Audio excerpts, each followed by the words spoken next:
For too long, a bureaucratic system which tries to meet the needs of 28 different member states has held farmers back. But now we have the chance to design a domestic successor to CAP that works for all of you rather than the entire European Union.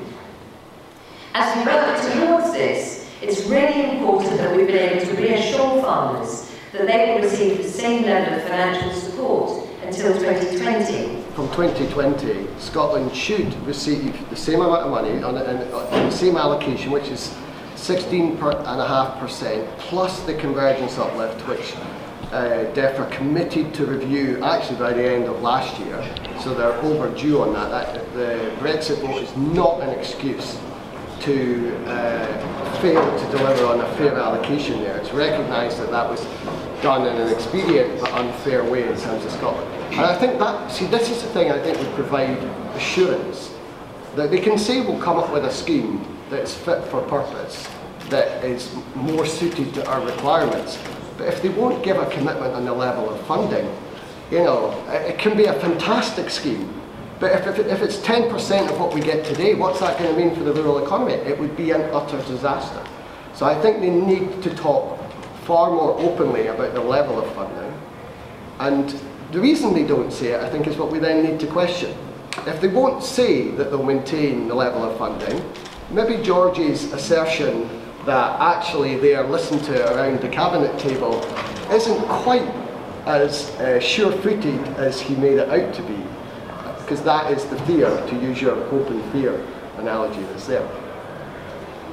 They are not a strong enough voice. The Treasury decides where the money goes, and it's the Treasury that's a threat to UK farming. And what Andrea Leadsom needs to explain, what the Secretary of State now needs to explain, given that she previously has argued against farm support, is has she changed her mind? Or what does that look like? And does she now have responsibility for it? Does she get it?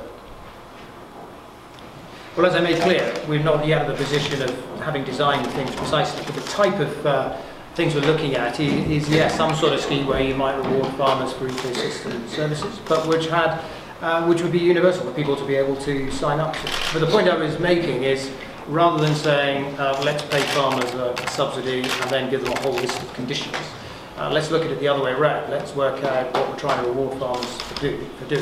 And if that means improving the environment, delivering ecosystem services, let's reward them for the work that they're doing in that regard.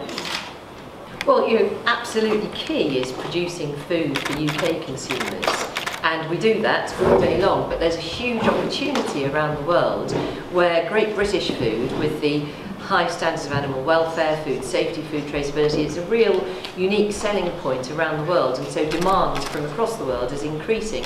And of course that's great for UK producers, where they can perhaps get premium pricing, they can provide value-added products and so on. Well, for example, in China, I was there about 6 weeks ago, and it was quite interesting. I had a dinner with a group of big Chinese multinationals who were saying we are desperate to get access to UK food products, and in particular they were very interested in UK dairy, and they're really keen to get skim milk, value-added dairy products and so on out into China.